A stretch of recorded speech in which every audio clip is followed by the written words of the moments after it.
শ্রদ্ধাবান উপাসক উপাসিকাগণ, আমরা আলোচনা করতেছি মহাজ্ঞানী নাগসেন বান্তে এবং তার্কিক মিলিন্দ রাজার ধর্ম আলোচনা। অনেক বিষয়ে জানা যায়। যারা ধর্ম সম্পর্কে জানতে চান তারা এই দেশনাগুলো, এই আলোচনাগুলো শুনলে অনেক জ্ঞান পাবেন, অনেক আপনাদের বিতর্কিত বিষয় সমাধান হয়ে যাবে। সন্দেহমূলক যা কিছু আছে এর থেকে সমাধান অবশ্য পেয়ে যাবেন। এমন একটা আলোচনা, এখান থেকে সমাধান বের হবে না এমন কোনো রাস্তা নাই। এক পর্বের পর এক পর্ব শুনলে আপনাদের জিজ্ঞাসার উত্তর অবশ্য পেয়ে যাবেন।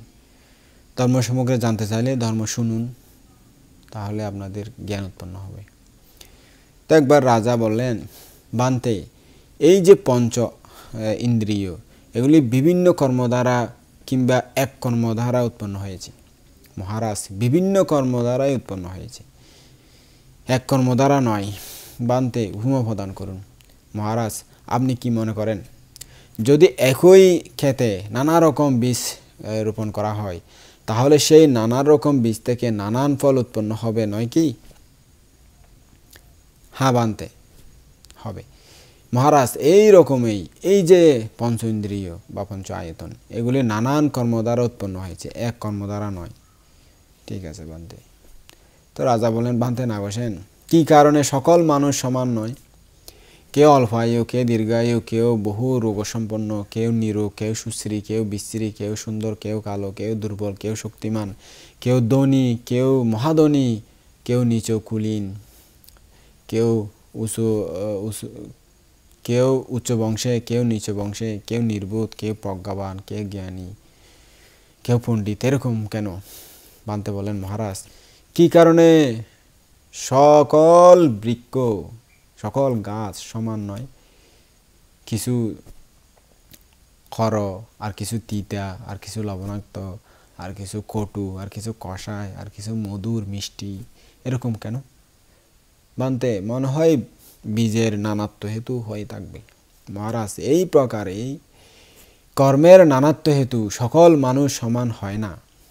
কেউ অল্পায়ু হয়, কেউ দীর্ঘায়ু, কেউ বহু রোগযুক্ত, কেউ নিরোগী, কেউ সুশ্রী, কেউ বিশ্রী, কেউ কালো, কেউ সুন্দর, কেউ দুর্বল, কেউ শক্তিমান, কেউ ধনহীন গরিব, আর কেউ মহাধনী, কেউ উচ্চ বংশে জন্ম, কেউ আরও নিচু বংশে জন্ম, কেউ বোকা, নির্বোধ, বেকুব, পাগল, আর কেউ প্রজ্ঞাবান, জ্ঞানী, পণ্ডিত।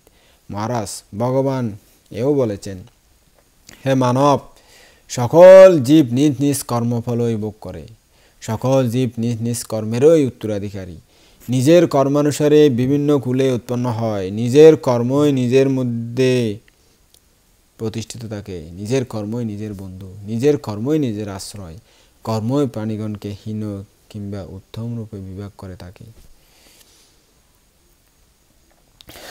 হ্যাঁ বান্তে, বুঝতে পারলাম এখন। রাজা আরেকবার বললেন, বান্তে নাগসেন, আপনারা বলে থাকেন এই বর্তমান দুঃখ যাতে নিরুদ্ধ হয়, অপর দুঃখ যাতে উৎপন্ন না হয়। মহারাজ, তার জন্য আমাদের প্রব্রজ্ঞা গ্রহণ। কিন্তু আগের প্রচেষ্টার প্রয়োজন কি? যখন দুঃখ আসবে তখন প্রচেষ্টা করা উচিত নয় কি? বান্তে বললেন, মহারাজ, যখন সময় আসবে আসন্নকালের প্রচেষ্টা কার্যকরী হয় না, আগের প্রচেষ্টায় কার্যকরী হয়। উপমা প্রদান করুন বান্তে। মহারাজ, আপনি কি মনে করেন, যখন আপনি পিপাসিত হবেন, পানি তৃষ্ণা লাগবে, তখন কি আপনি পানির কুয়া তৈরি করবেন, বা নলকূপ স্থাপন করবেন, বা পুকুর খনন করবেন? না বান্তে। মহারাজ, এই প্রকারেই আসন্নকালের প্রচেষ্টা কার্যকরী হয় না, আগের প্রচেষ্টাই কার্যকরী হয়, অর্থাৎ আগে থেকেই প্রচেষ্টা ঠিক রাখতে হয়। আরও উপমা প্রদান করুন বান্তে। মহারাজ, আপনি কি মনে করেন, যখন আপনি ক্ষুধার্ত হবেন তখন কি আপনি ভাত খাওয়ার জন্য ক্ষেত কর্ষণ করাবেন, বীজ বপন করাবেন, ধান আহরণ করাবেন? না বান্তে। মহারাজ, সেরূপ আসন্নকালের উদ্যম কার্যকরী হয় না, পূর্বের উদ্যমই কার্যকরী হয়। আরও উপমা প্রদান করুন বান্তে। মহারাজ, আপনি কি মনে করেন, যখন সংগ্রাম আরম্ভ হয়, যুদ্ধ আরম্ভ হয়, তখন কি আপনি পরীক্ষা খনন করাবেন, দেওয়াল নির্মাণ করাবেন, নগরদ্বার অর্থাৎ রাজধানীর যে সুরক্ষা সেগুলো তৈরি করাবেন, অট্টালিকা তৈরি করাবেন, রসদ সংগ্রহ করাবেন, তখন কি আপনি হাতি, ঘোড়া, রথ, এই ধনুবিদ্যা এগুলো শিক্ষা করবেন? না বানতে মহারাজ, এই প্রকারে আসন্ন প্রচেষ্টা কার্যকরী হয় না, পূর্বের প্রচেষ্টাই কার্যকরী হয়। মহারাজ, ভগবান ইহাও বলেছেন, বিজ্ঞ লোক যা নিজের হিতকর বলে বুঝবেন তা বিচার করে পরাক্রম সহকারে আগেই সম্পাদন করবেন। শকট চালক, গাড়ি চালক চিন্তায় চলবেন না। সাকটিক যেমন অর্থাৎ গাড়ি চালক যেমন সমান প্রশস্ত পথ ছেড়ে বিষম পথে চলে গাড়ি অক্ষচ্ছিন্ন হওয়ার দুশ্চিন্তাগ্রস্ত হয়, সেরূপ অজ্ঞ ব্যক্তি ধর্মভ্রষ্ট হয়ে অধর্মের অনুসরণ করে মৃত্যু মুখে পড়ে অক্ষচ্ছিন্ন গরুর গাড়ির চালকের ন্যায় শোক করতে থাকে, দুঃখ করতে থাকে, মনকষ্ট পেতে থাকে। বানতে না বসেন, আপনি দক্ষ। তো রাজা বললেন আরেকবার, বানতে না বসেন, আপনারা বলেন স্বাভাবিক আগুনের চেয়ে নরকের আগুন বেশি গরম, বেশি পাওয়ার। সাধারণ আগুনে নিক্ষিপ্ত হলে ছোট পাথরের টুকরা সারাদিন জ্বললেও বিগলিত হয় না, অর্থাৎ গলে যায় না। অথচ বিশাল একটা ঘরের রুমের মতো বড় পাথর যদি নরকের আগুনে নিক্ষিপ্ত হয় তাহলে মুহূর্তের মধ্যে জলে পুড়ে ছাই হয়ে যায়, গলে যায়। একথা আমি বিশ্বাস করি না। আপনারা ইহাও বলেন যে যে সকল প্রাণী সেখানে উৎপন্ন হয় তারা অনেক শত লক্ষ কোটি বছর পর্যন্ত নরকে প্রজ্বলিত হলেও তারা বিগলিত হয় না, গলে যায় না। একথাও আমি বিশ্বাস করি না। তখন বানতে বললেন, মহারাজ, আপনি কি মনে করেন এ মকর, কুমির, কচ্ছপ, ময়ূর, কবুতরের স্ত্রী জাতি যারা আছে তারা শক্ত পাথর ও কঙ্কর খায়, এটা শুনেছেন? হ্যাঁ বানতে, খায়, আমি শুনেছি, জানি। কেমন মহারাজ? সেই সকল তাদের পেটে হজম হয় কি? হ্যাঁ, হজম হয়। তাদের পেটের ভিতরে যে গর্ভ হয়, অর্থাৎ যে ডিম উৎপন্ন হয়, ডিমের ভিতরে বাচ্চা হয়, সেগুলো হজম হয়ে যায় কি? না বানতে, সেটা তো হজম হয় না। কারণ কি মহারাজ? বানতে মনে হয় নিজস্ব কর্মভাবেই বিনষ্ট হয় না সেগুলো।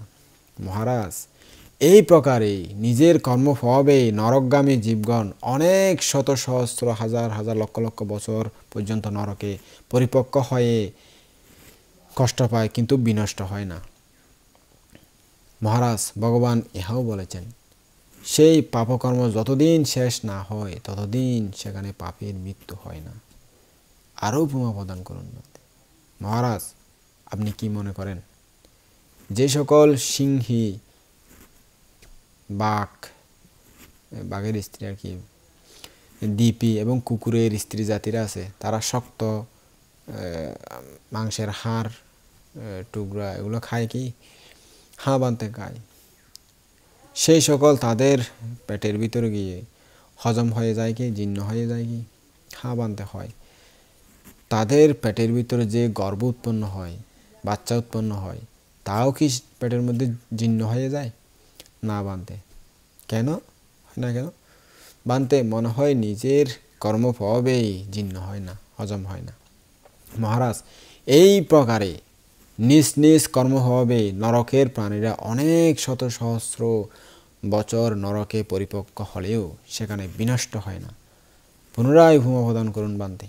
মহারাজ, আপনি কি মনে করেন যে সকল সুকোমল, যে সুখী, আরাম বিলাসী জীবনযাপনরত যবন, ক্ষত্রিয়, ব্রাহ্মণ ও গৃহপতি রানীরা আছে, মহিলারা আছে, তারা শক্ত খাদ্য, মাংস টাংস, হাঁটার এগুলো শক্ত জাতীয় খাদ্য খায় কি?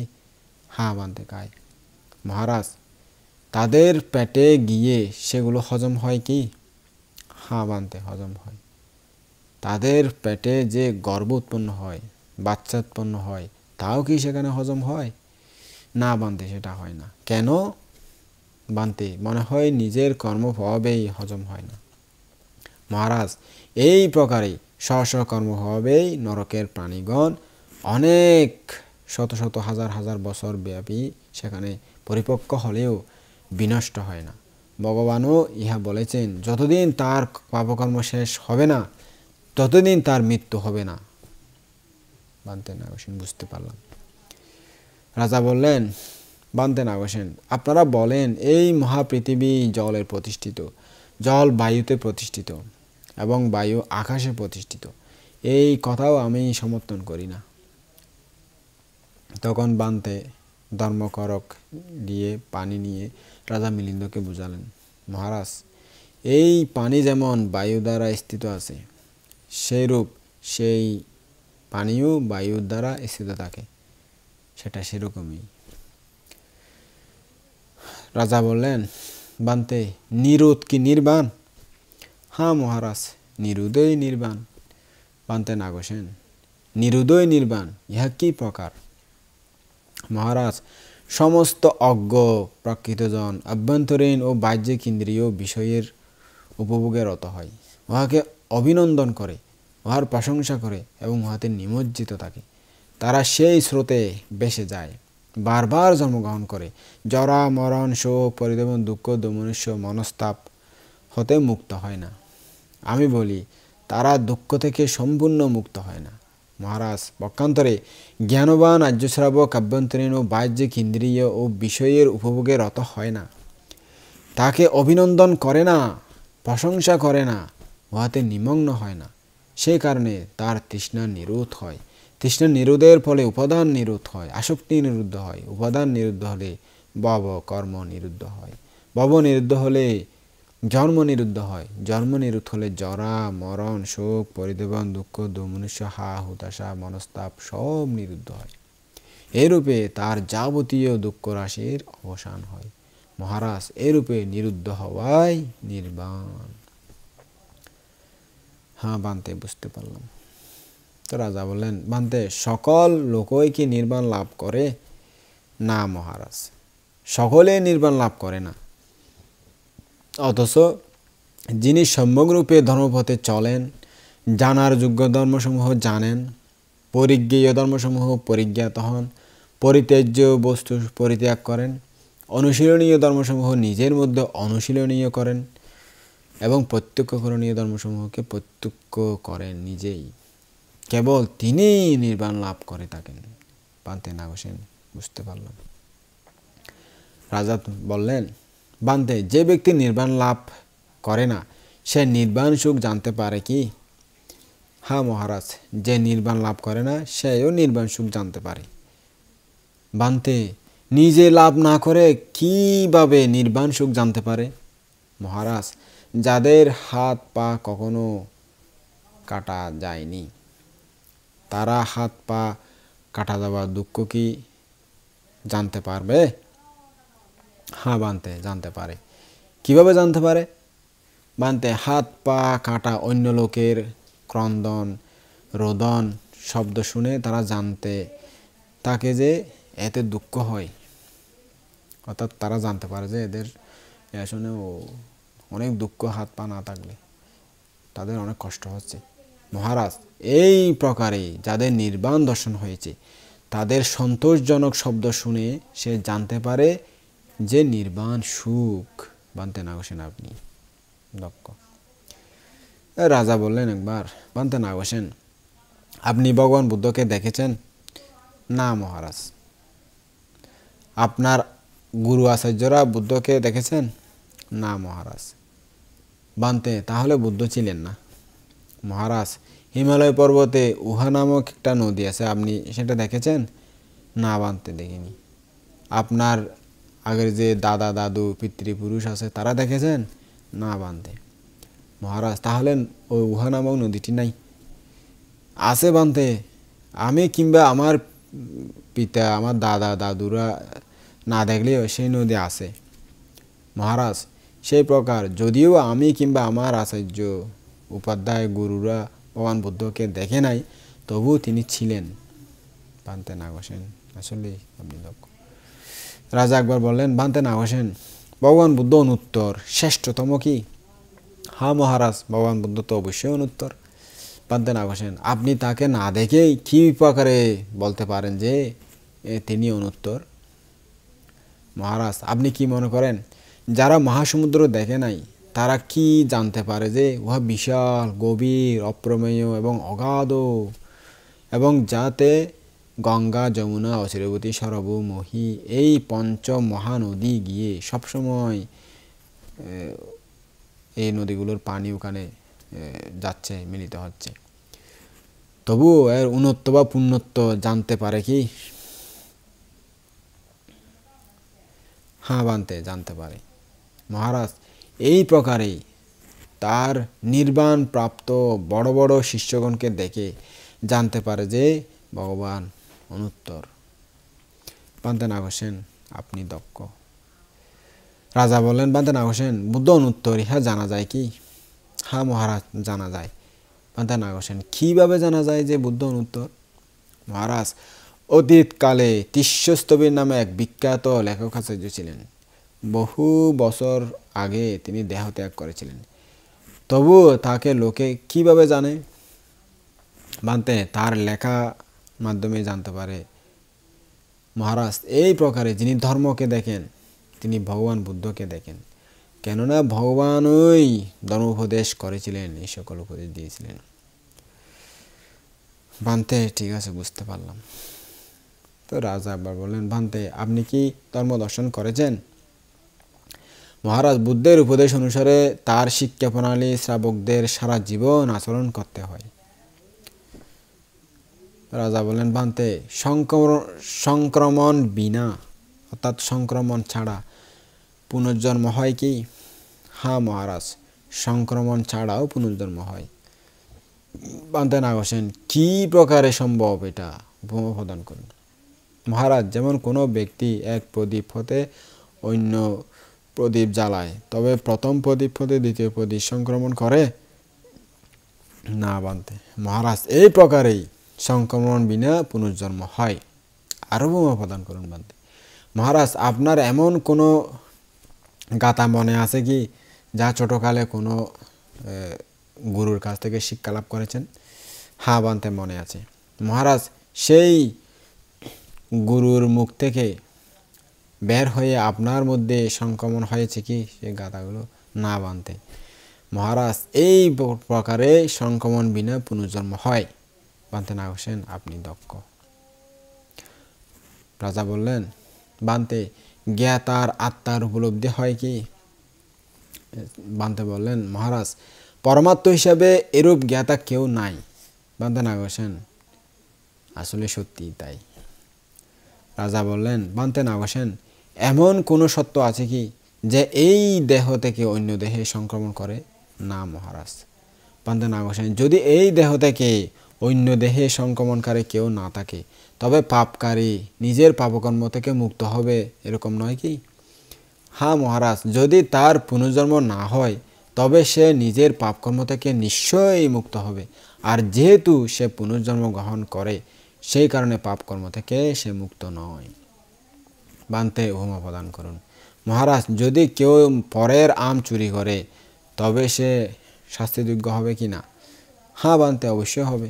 মহারাজ, মালিক যে আম রোপণ করেছে সে তো তা চুরি করে নাই, কেন সে শাস্তিযোগ্য হবে?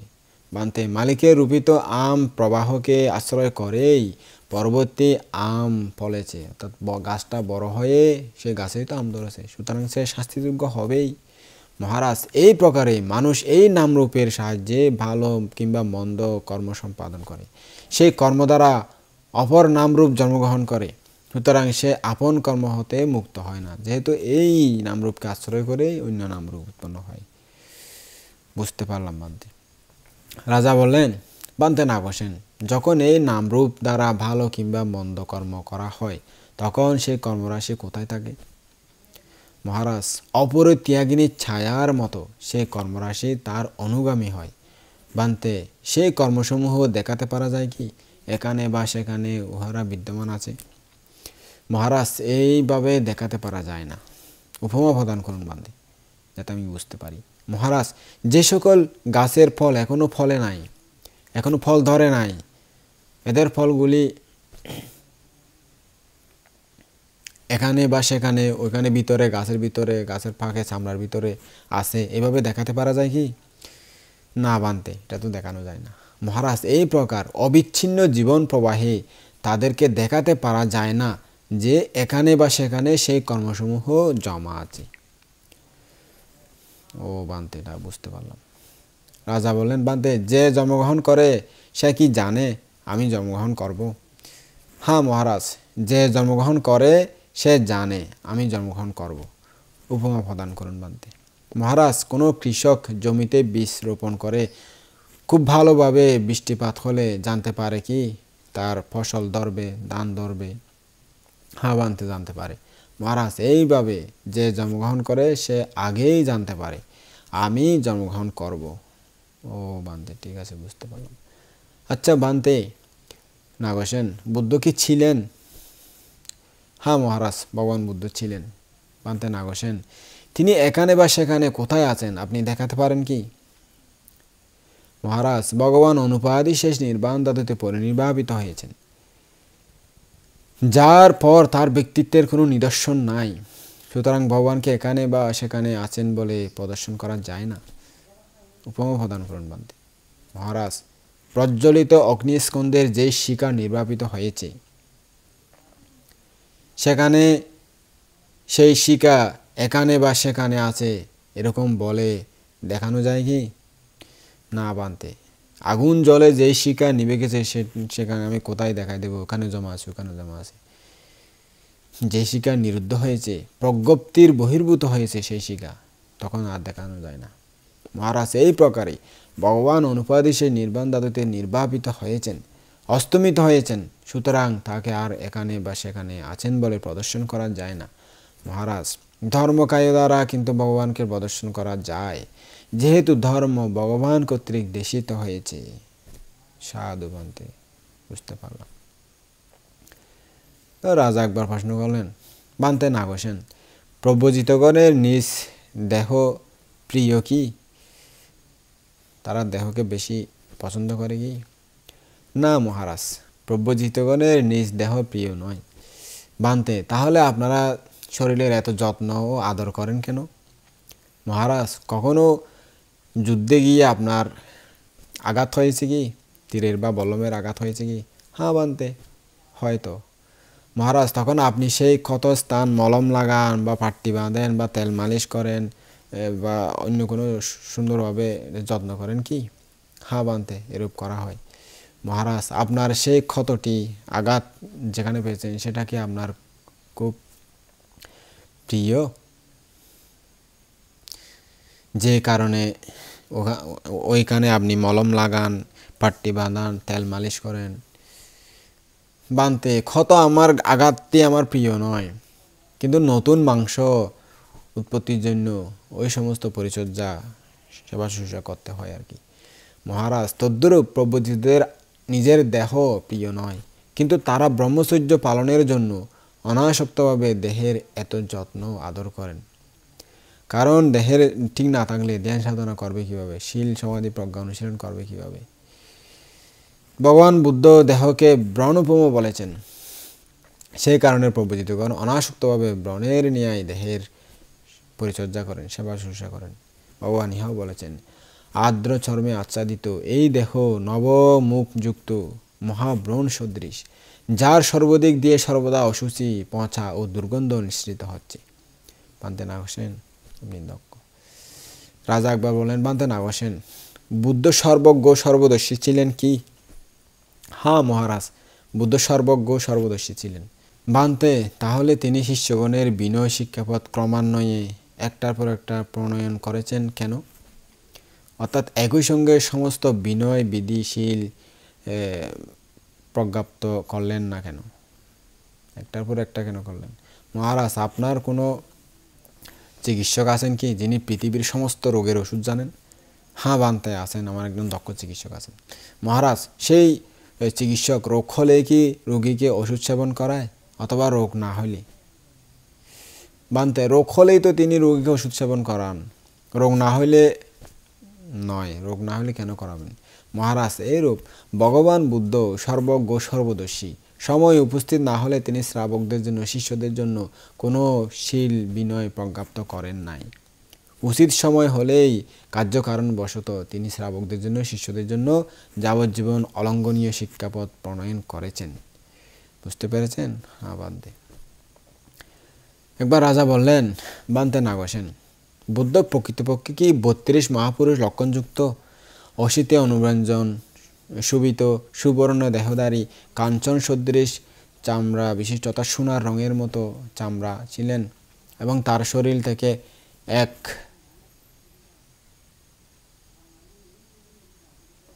ব্যায়াম পরিমাণ চারিদিকে জ্যোতি বিচ্ছুরিত হতো কি? এটা কি সত্য? হ্যাঁ মহারাজ, প্রকৃতপক্ষে তিনি ঐরূপ ছিলেন। বান্তে তার মাতা পিতা কেউ তো সেরকম ছিলেন না। না মহারাজ, তারা সেরকম ছিলেন না। বান্তে তাহলে বুদ্ধ সেরূপ হতে পারেন না, কেননা ছেলেমেয়েরা তো নিজের মায়ের মতোই বা বাবার মতোই হয়, মাতৃপক্ষের সদৃশ অথবা পিতৃপক্ষের কোনো আত্মীয় স্বজনের মতোই চেহারা চরিত বা শরীরের অবয়ব হয়ে থাকে। বান্তে বললেন, মহারাজ কোনো শতপদ্ম আছে কি? শতদল পদ্ম? হ্যাঁ বান্তে আছে। উহা কোথায় উৎপন্ন হয়? কাদামাটিতে জন্মে এবং পানিতে বেড়ে ওঠে। মহারাজ বর্ণ, গন্ধ কিংবা রসে পদ্ম ফুলটি কাদার মধ্যে উৎপন্ন হলে কাদা সদৃশ হয় কি? কাদার মতো হয় কি? না বান্তে। বর্ণগন্ধ কিংবা রসে পানির মতো হয় কি? না বান্তে। মহারাজ এই প্রকারে যদিও ভগবান এরূপ ছিলেন, কিন্তু তার মাতা পিতা সেরূপ ছিলেন না। পারমী পুণ্য সত্য বিজয়, মহাপুরুষ বিদায়, ওনার পুণ্য ফলে উনি এরকম শরীর পেয়েছিলেন। রাজা একবার বললেন, বান্তে নাগসেন, ভগবান বুদ্ধ ব্রহ্মচারী ছিলেন কি? হ্যাঁ মহারাজ, ভগবান বুদ্ধ অবশ্যই ব্রহ্মচারী ছিলেন। বান্তে নাগসেন, তাহলে তিনি ব্রহ্মার শিষ্য। মহারাজ আপনার রাজকীয় কোনো উত্তম হাতি আছে কি? হ্যাঁ বান্তে আছে। মহারাজ সেই হাতি কখনো কঞ্চনাদ করে কি? হ্যাঁ বান্তে কঞ্চনাদ করে। মহারাজ তাহলে সেই হাতিটি কঞ্চপাকের শিষ্য কি? না বান্তে। মহারাজ বলুন দেখি, ব্রহ্মা বুদ্ধিমান কি নির্বোধ? বান্তে বুদ্ধিমান। মহারাজ তাহলে ব্রহ্মা ভগবান বুদ্ধের শিষ্য, এরকম হয় না? বান্তে ঠিক আছে, বুঝতে পারলাম। তো রাজা একবার বলেন, বান্তে নাগসেন, উপসম্পদা অর্থাৎ ভিক্ষু দীক্ষার যে সংস্কার, এই উপসম্পদা সুন্দর কি? হ্যাঁ মহারাজ, উপসম্পদা খুবই সুন্দর। বান্তে বুদ্ধের উপসম্পদা ছিল কি না? মহারাজ গয়ার বোধিবৃক্ষের নিচে ভগবান যখন সর্বগতা জ্ঞান লাভ করেন, তখনই তার উপসম্পদা হয়। অন্যের প্রদত্ত উপসম্পদা ভগবানের প্রয়োজন ছিল না, যা তার শ্রাবকদেরকে প্রদত্ত হয়। ভগবানই এই নিয়ম নির্দিষ্ট করেছেন, যা শ্রাবকদের জন্য যাবজ্জীবন অলঙ্ঘনীয় পালন করতে হয়। রাজা বলেন, বান্তে নাগসেন, যে মায়ের মৃত্যুতে কাঁদে আর যে কেবল ধর্মপ্রেমে কাঁদে, এই শোকাশ্রু এবং প্রেমাশ্রুর মধ্যে কোনটা হিতকর আর কোনটা হিতকর নয়?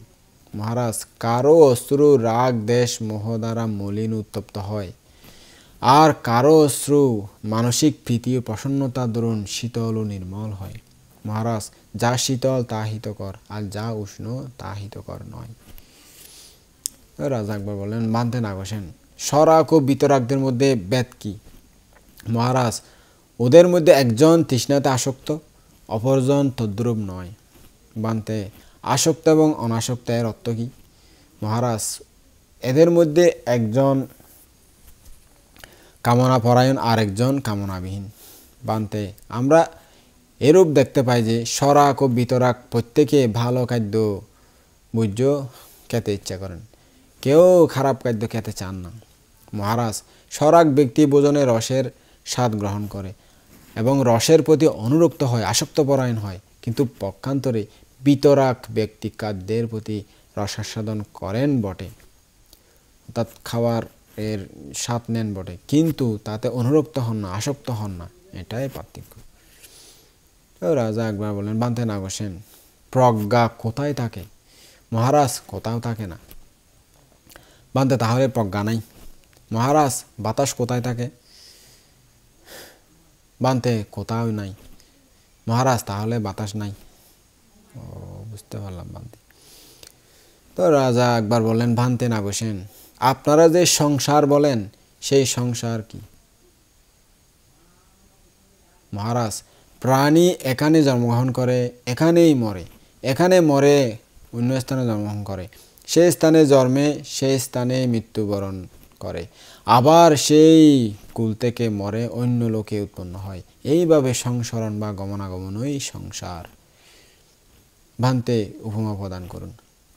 মহারাজ, কোনো ব্যক্তি পাকা আম খেয়ে উহার বীজটি রোপণ করে, তা থেকে বিরাট আম গাছ জন্মে আবার ফল ধারণ করল। তখন সেই ব্যক্তি উহারও পাকা ফল খেয়ে সেই বীজটি আবার রোপণ করল এবং ওই বীজ থেকে আবারও আম গাছ উঠল এবং ফল ধরল। এই রূপে এই বীজাঙ্কুর প্রবাহে শেষ দেখা যায় না। মহারাজ, এই প্রকারে প্রাণী এখানে জন্মে এখানে মরে, এখানে মরে ওখানে হয়, এখান থেকে মরে ওখানে কুলে, ওই কুলে, এই কুল থেকে কুলে, কুল থেকে কুলে, এভাবে চলতে থাকে। ইহাই হলো সংসার। ভান্তে নাগসেন, আপনি আসলেই দক্ষ। রাজা বললেন, ভান্তে নাগসেন, দীর্ঘকাল অতীতের বিষয় আমরা কিভাবে স্মরণ করি? মহারাজ, স্মৃতির দ্বারা স্মরণ করি। ভান্তে নাগসেন, চিত্ত দ্বারা স্মরণ করে, স্মৃতি দ্বারা নয়, এরকম নয় কি? মহারাজ, আপনার এমন কোনো কাজ আছে যা আগে আপনি স্বয়ং করে ভুলে গেছেন? হ্যাঁ ভান্তে। মহারাজ, কেমন? সেই সময় আপনি কি চিত্তহীন ছিলেন? না ভান্তে, সেই সময় আমার স্মৃতি ছিল না, যে চিত্ত তো ছিল। মহারাজ, তাহলে আপনি কেন বলেছেন চিত্ত দ্বারা স্মরণ করে, স্মৃতি দ্বারা নয়? ভান্তে বুঝতে পারলাম। রাজা বললেন, ভান্তে নাগসেন, সমস্ত স্মৃতি কি অভিজ্ঞা সম্ভূত অথবা কৃত্রিম কৌশল হতেও উৎপন্ন হয়? মহারাজ, অভিজ্ঞা হতেও উৎপন্ন হয় এবং কৃত্রিম কৌশল হতেও উৎপন্ন হয়। ভান্তে নাগসেন, সমস্ত স্মৃতি অভিজ্ঞা হতে উৎপন্ন হয়, কৃত্রিম কৌশল হতে হয় না। মহারাজ, যদি কৃত্রিম কৌশল হতে স্মৃতি উৎপন্ন না হয়, তবে শিল্পীদের কর্মশালা, শিল্পক্ষেত্র কিংবা বিদ্যালয়ের প্রয়োজন নাই। আচার্যগণ নিরর্থক, গুরু আচার্যরা, শিক্ষকরা কোনো দরকার নাই তাদের। যেহেতু কৃত্রিম কৌশল হতেও স্মৃতি হয়, সেজন্য এই সকলের প্রয়োজন আছে এবং আচার্য, গুরু, শিক্ষক এদেরও সার্থকতা আছে। বুঝতে পারছেন? হ্যাঁ ভান্তে, বুঝতে পারছি। রাজা বলেন, ভান্তে নাগসেন, কত প্রকারের স্মৃতি উৎপন্ন হয়? মহারাজ, 17 প্রকারের স্মৃতি উৎপন্ন হয়। সেই 17 প্রকার কি কি? যেমন অভিজ্ঞা, কৌশল, স্থূল বিজ্ঞান, হিতবিজ্ঞান, অহিত বিজ্ঞান, সদৃশ বিজ্ঞান, বিসদৃশ বিজ্ঞান, কথা বিজ্ঞা, লক্ষণ, স্মরণ করান, মুদ্রা গণন, ধারণ, ভাবনা, গ্রন্থ নিবন্ধ, বিসদৃশ নিমিত্ত, উপনিক্ষেপ, অনুভূতি, এই 17 প্রকারে স্মৃতি উৎপন্ন হয়। অভিজ্ঞা থেকে স্মৃতি উৎপন্ন হয়। মহারাজ, যেমন আয়ুষ্মান আনন্দ ও উপাসিকা কুজুত্তরা, অথবা অপর জাতিস্বর সম্পন্ন যারা আছেন তারা পূর্বজন্ম স্মরণ করতে পারেন। এইভাবে অভিজ্ঞা থেকে স্মৃতি উৎপন্ন হয়। কৃত্রিম কৌশল থেকে স্মৃতি কিরূপ উৎপন্ন হয়? বান্ধব, যে ব্যক্তি স্বভাব স্মৃতিভ্রষ্ট, অপরে তাকে স্মরণ করাইবার জন্য কৃত্রিম কৌশল অবলম্বন করেন। এইভাবে কৃত্রিম কৌশল দ্বারা স্মৃতি উৎপন্ন হয়।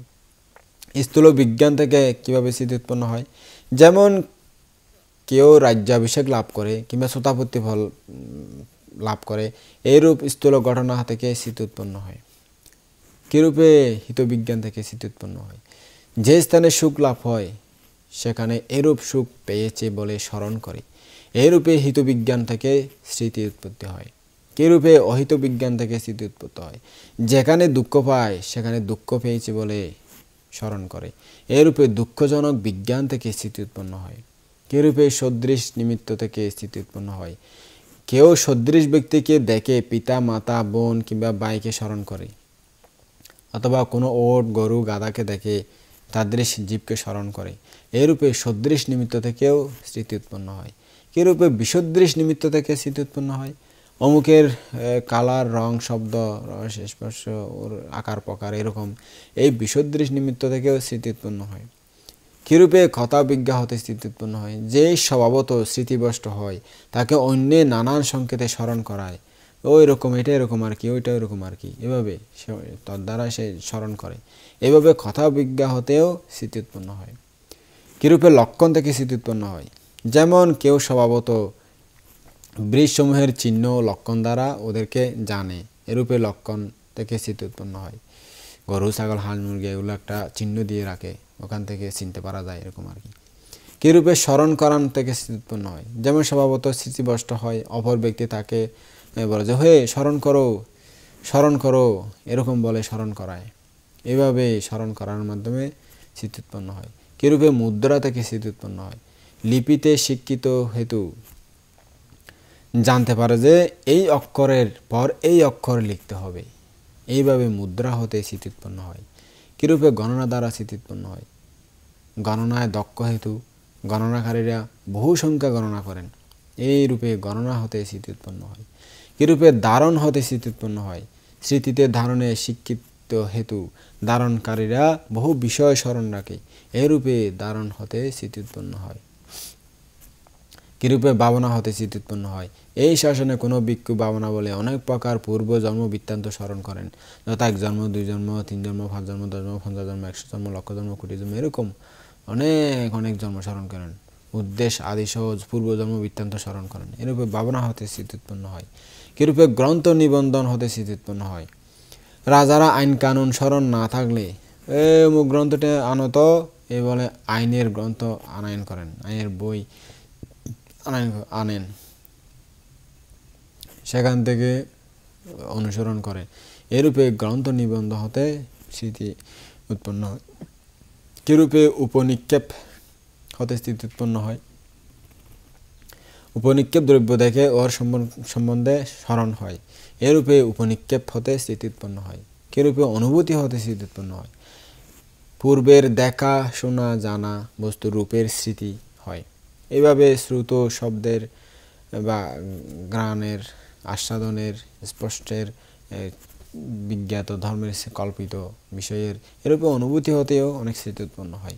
মহারাজ এই 17 প্রকারে স্মৃতি উৎপন্ন হয়। তো রাজা বললেন, ভান্তে নাগসেন, আপনারা বলে থাকেন যে যে ব্যক্তি 100 বছর ব্যাপী পাপময় জীবনযাপন করে মরণ সময়ে সে যদি একবার বুদ্ধগুণ সম্পর্কিত স্মৃতি আনতে পারেন তবে সে দেবলোক উৎপন্ন হতে পারে, ইহা আমি বিশ্বাস করি না। আপনারা এও বলে থাকেন যে একটি প্রাণীকে হত্যা করলেও হত্যাকারীকে নরকে উৎপন্ন হতে হয়, ইহাও আমি বিশ্বাস করি না। মহারাজ আপনি কি মনে করেন, ছোট পাথর টুকরা, ছোট পাথরের একটা খণ্ড আর কি, নৌকা ছাড়া পানিতে বাঁচতে পারে? আপনি কি মনে করেন? না, বাঁধতে পারে না। মহারাজ শত শত বোঝাই পাথরও নৌকায় তুলে পানির মধ্যে বাঁচতে পারে, এটা এরকম নয় কি? হ্যাঁ, বাঁচতে পারে এরকম হলে। মহারাজ এইভাবে সমস্ত পুণ্যকর্মকে নৌকা সদৃশ চিন্তা করতে হবে, বুঝেছেন? হ্যাঁ, বানতে। রাজা বলেন, ভান্তে না বসেন, আপনারা অতীতকালের দুঃখ প্রহাণের উদ্দেশ্যে করেন কি? না মহারাজ। বানতে ভবিষ্যৎ দুঃখের প্রহাণের জন্য চেষ্টা করেন কি? না মহারাজ। বানতে আপনারা বর্তমান দুঃখের প্রহাণের জন্য প্রচেষ্টা করেন কি? না মহারাজ। যদি আপনারা অতীত বর্তমান ভবিষ্যৎ এই তিনের কোনো কালের দুঃখের প্রহাণের জন্য প্রচেষ্টা না করেন তবে কিসের জন্য প্রচেষ্টা করেন আপনারা? পান্তে বললেন, মহারাজ যাতে এই দুঃখ নিরুদ্ধ হয় এবং অন্য নতুন দুঃখ উৎপন্ন না হয় সেই জন্যই আমরা প্রচেষ্টা করি, জ্ঞান সাধনা করি। বান্তে আপনার কি ভবিষ্যৎ দুঃখ আছে? না মহারাজ। বান্তে আপনারা অতি পণ্ডিত, যেহেতু আপনারা অবিদ্যমান ভবিষ্যৎ দুঃখের প্রহাণের জন্য প্রচেষ্টা করেন। মহারাজ এমন কোন শত্রুরা যারা আছেন কি যারা আপনার বিরুদ্ধে যুদ্ধ করবেন, যুদ্ধ অভিযান করতে পারেন? হ্যাঁ বান্তে আছেন তো। মহারাজ কেমন? আপনি কি সেই সময় পরীক্ষাকরণ করান? ওয়াল নির্মাণ করান, দৃঢ় নগর রাজধানীটি সুরক্ষিত করান, অট্টালিকা প্রস্তুত করান বা রসদ সৈন্য বিভিন্ন কিছু সংগ্রহ করান? না বানতে। আগে থেকেই সেই সমস্ত সংগ্রহকৃত থাকে, সজ্জিত থাকে। মহারাজ, সেই সময় কি আপনি হাতি, ঘোড়া, রথ, ধনু, অসি চালনা এরকম বিদ্যা শিক্ষা করেন? না বানতে। আগেই শেখা হয়ে থাকে। কি কারণে বানতে? অনাগত কালের সম্ভাব্য ভয়ের অপনোদনের জন্য, নিবারণের জন্য আমরা করে থাকি। মহারাজ, কেন? অনাগত কোনো ভয় আছে কি? নাই বানতে। মহারাজ, আপনারা অতি পণ্ডিত, যেহেতু বিদ্যমান ভবিষ্যৎ ভয়ের নিবারণের জন্যই সমস্ত প্রস্তুত রাখেন আগে থেকে। বানতে ভূমা প্রদান করুন। মহারাজ, যখন আপনি পিপাসিত হন তখন পানি পান করার জন্য তখনই কি আপনি কূপ, পুকুর, জলাশয় এগুলো খনন আরম্ভ করেন? না বানতে। বহু আগে থেকেই খনন করা থাকে।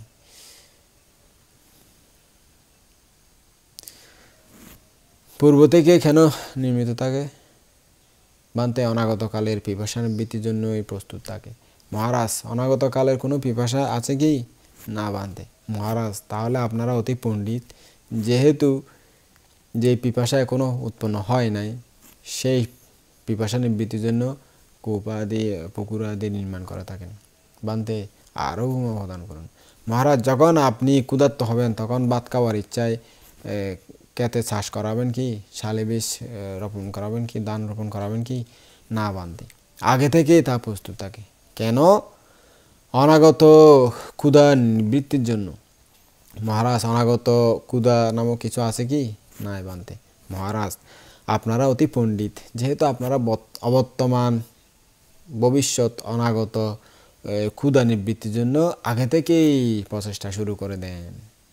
বানতে নাগো সেন, আপনি দক্ষ, আপনার সাথে কোনো দিন পারবো না। সাধু বানতে।